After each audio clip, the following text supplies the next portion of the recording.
What's going on, guys? Clayton Furity here with another Dragoncurve video, this time giving my thoughts on Godzilla vs. Kong. So this is a movie that I've been waiting to see for a very long time now, and it's one that I think a lot of people have hyped up over the course of the last couple of years. Just to put everything into perspective, I grew up watching Godzilla movies like all the time. I owned a lot of them on VHS as a kid, and I've also been a King Kong fan for a long time as well. Peter Jackson's 2005 version being what I'd consider to be the second best of that monster's entire library, right after the 1933 original. So when it comes to Godzilla vs. Kong, I had a lot of hopes and expectations for the movie, especially after seeing the last few films in the Monsterverse. The original Godzilla movie by Gareth Edwards that came out in 2014, I was a big fan of, while Skull Island was something that I personally really didn't enjoy all too much at all. I did, however, think King of the Monsters had some fun moments, despite being such a big mess. Well, in my personal opinion,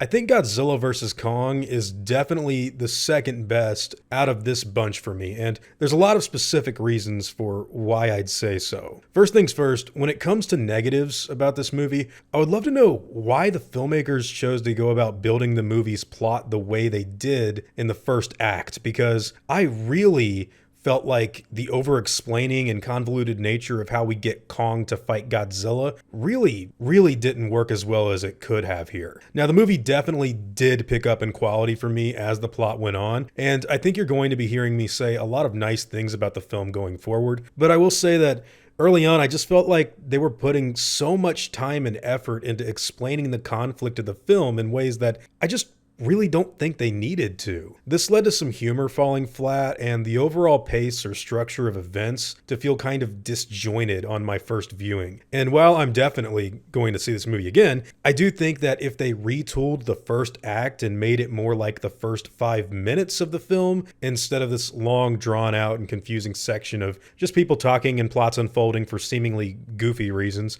I just would have liked even more of this movie. And I say this as someone who was shocked at how much I began to really love the film once the first battle started to kick off. Once Kong gets attacked by Godzilla in the middle of the ocean, things get kind of crazy quick, and the strength of the visual effects, shot composition, and choreography shine through incredibly well. I actually think that this may be one of the better Godzilla films that we've seen released in a really long time. What ultimately won me over with the film, I think, is just the gigantic scope of imagination that the director and team of filmmakers used to really solidify the Monsterverse, and this film specifically, as something very different and just unique in the realm of big budget sci-fi films. Because the level of detail in figuring out how the world works on a visual level, as well as things like Kong's axe, the hollow earth portion of the movie, as well as the different species of monsters that Kong fights down there, it all just really felt like the creative team was building a world that felt not only entertaining to watch,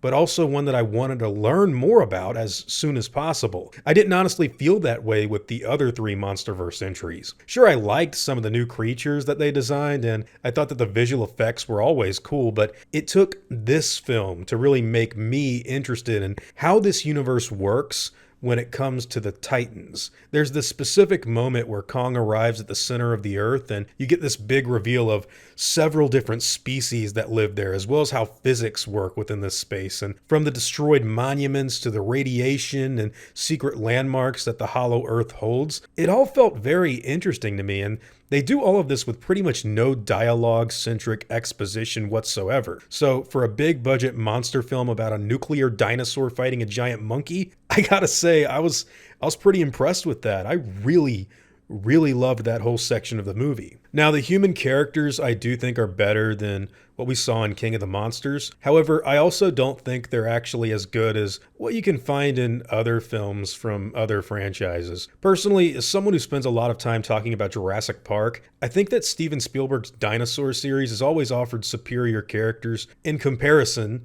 to pretty much anything else out there in terms of creature features. And while I know some people like to wig out on entries like The Lost World or Fallen Kingdom, those films offer up a lot more than I think standard monster movie fare ever does, which is what I'd consider Godzilla vs. Kong to be. Using Fallen Kingdom as an example, since it got kind of panned and since it's relatively new, that film gave out a complete arc for Claire Dearing. It expanded upon Owen's viewpoints from the first Jurassic World, even ending in a way that sort of has him go through a bit of a loss, with the last living velociraptor choosing to go on its own after he tries to save it. And then, of course, you've got the comeuppance of bad guys doing bad things before they get eaten. Well, it's not like 10 out of 10 5-star character work. It is still absolutely there. Now, there is a pretty cool death scene in Godzilla vs. Kong where one of the villains meets her end in a very satisfying way, but all in all, most of the characters just kind of run around and do things in service of the fights, of which there are quite a bit, and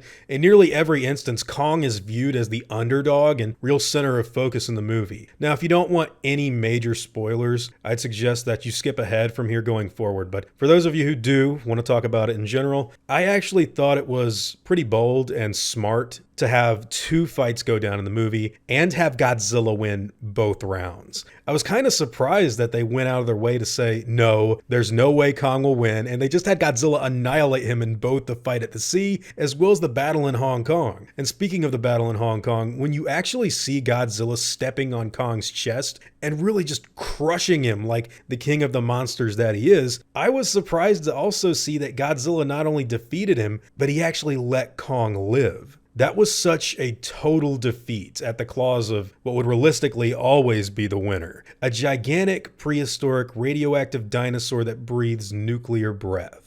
I mean, come on, there was like no way they were going to have Kong win this battle and it be believable to me. Then again, the other enemy in the movie did provide a good moment for the giant ape in the film to get some good punches in, with Mechagodzilla getting killed by Kong towards the finale of the film. Mechagodzilla is another story element that I actually felt worked out quite well, with the skull of Ghidorah being used as the basis for Apex to actually control the new monster, which is in itself a reverse of what happened in the Heisei films, where Mecha King Ghidorah was reverse engineered to create the human-made Mechagodzilla. The fact that they did that in the opposite direction was something I personally got a good kick out of. As for the film's overall quality, I'm kind of surprised to see how highly it's being rated on Rotten Tomatoes, which wasn't very kind to King of the Monsters at all, and since I also think the first act of this film suffers from some of those same problems. Either way, I do think this is a movie that people should most definitely go out to see. Do I think it's as good as the 2014 film? No, not really.